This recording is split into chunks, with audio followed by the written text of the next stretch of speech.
กับยูเนสโกซึ่งเจ้าภาพในฝั่งไทยก็จะมีกระทรวงดีกระทรวงอวและกระทรวงศึกษาธิการครับถือได้ว่าจะเป็นการยกระดับการเพิ่มขีดความสามารถของประเทศไทยด้านศักยภาพเรื่องของ AI ผมเชื่อว่าวัตถุประสงค์ที่สำคัญสิ่งที่ประเทศไทยจะได้รับนะครับเพราะว่าเวทีนี้เป็นเวทีระดับนานาชาตินะครับมีประเทศที่เป็นสมาชิกยูเนสโกเข้ามาร่วม194 ประเทศแล้วก็มีผู้เชี่ยวชาญต่างๆไม่น้อยกว่า800 คนนั่นหมายถึงว่าเป็นโอกาสที่สำคัญของประเทศไทยในการที่จะพัฒนาเรื่ององค์ความรู้และเทคโนโลยีด้าน AI นะครับได้อย่างมีประสิทธิภาพนอกจากนั้นแล้วผมเรียนว่ายังเป็นการเพิ่มระดับของประเทศไทยในการก้าวเข้าสู่ความเป็นผู้นำด้าน AI ในระดับภูมิภาคหรือระดับเอเชียนะครับอันนี้ก็เป็นประเด็นสำคัญที่ประเทศไทยได้มีกิจกรรมนี้อย่างต่อเนื่องนะครับสุดท้ายเนี่ยเป็นความร่วมมือระหว่างประเทศที่มีความสำคัญเช่นเดียวกันเพราะว่าถือว่าประเทศไทยเป็นการเมื่อการจัดงานได้จัดขึ้นที่ประเทศไทยเนี่ยความสำคัญของประเทศไทยในการแบ่งปันเรื่องความรู้ด้าน AI และเทคโนโลยีด้าน AI เนี่ยซึ่งวันนี้มองไปเรื่องมาตรฐานและจริยธรรมเนี่ยสามารถแบ่งปันไปยังประเทศอื่นๆได้แล้วก็สามารถรับความรู้ต่างๆจากประเทศอื่นมายังประเทศไทยได้เรียกว่ามีการแลกเปลี่ยนนะครับนั่นหมายถึงการสร้างบุคลากรด้าน AI ให้เกิดขึ้นอย่างมากในประเทศต่อไปซึ่งเรามี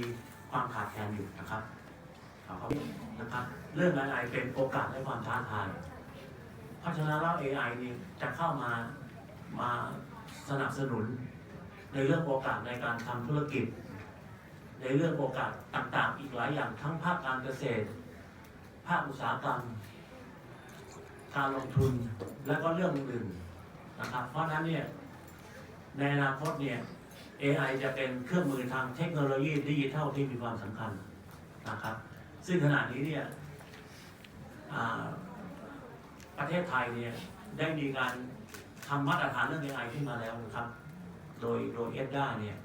ซึ่งเป็นกฎหมายเป็นไกด์ไลน์เบื้องต้นในการที่จะให้มีการใช้ AI อย่างมีจริยธรรมมีมาตรฐานแล้วก็สามารถที่จะมีความปลอดภัยเช่นเดียวกันนะครับก็เรียนว่า AI จะมีส่วนในการขับเคลื่อนเศรษฐกิจแล้วก็ภาคสังคมเช่นเดียวกันนะครับOpportunities are really immense in the sense that it can transform healthcare systems, education systems, and the daily work that we do. And just in Thailand, I do want to mention that about more than 60% of the workers in Thailand use AI on generative AI on a daily basis. So integrating the ethical perspective, embedding that into the operations that we do is really critically important at this time. But maybe just to highlight a few challenges that we see globally, regionally, but also here in Thailand. The first is really around data, biased data, and how that impacts decision makers. So you will see that the AI system continues to replicate, some of these data challenges, and you see that recruitment tools, for example, favor men over women. That's what we see, and then their prioritization of healthcare algorithms that prioritize certain people over others. And imagine, for example, you talked about talked about an education official. If you were tasked to implement AI operations and to look at school performance. Of course, it's the efficiency side of it, but the challenges is around the data privacy, the exposure of sensitive information that could impact the students. And also, if you look at it from resource allocation, it could also disadvantage students and schools that need the most resources. So it's really about looking at the efficiencies, the possibilities, and the future that it has, but balancing it really well with the risks that we see. And just to also mention that the World Economic Forum recently 2024 Global Risk Report has also indicated my second challenge around misinformation and disinformation. They see that this is the biggest short-term challenge for all of us. And why? Because the AI technology is so fast, so rapid and replicating and spreading misinformation and disinformation. information. And why this is so important is it can diminish the trust that we have in society and public institutions and so forth. It affects elections, for example. It affects the work that public administration does. So it's critically really important to look at how we safeguard information ecosystem.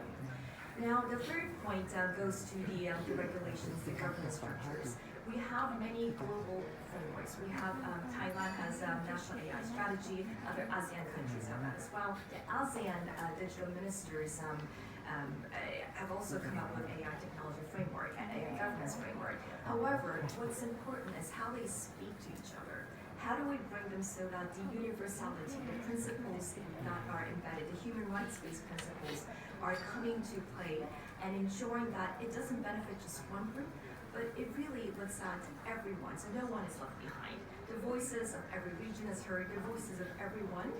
can be reflected into the governance mechanism. So I will say that these are the biggest challenges that we see. I'm not saying there aren't any other challenges, but these are challenges that we see, and this is precisely why the Global Forum next year will be very important to look at how these global tools and the readiness assessment methodology, the findings of that will also come to play to help us understand the gaps, but also the opportunities that are at hand.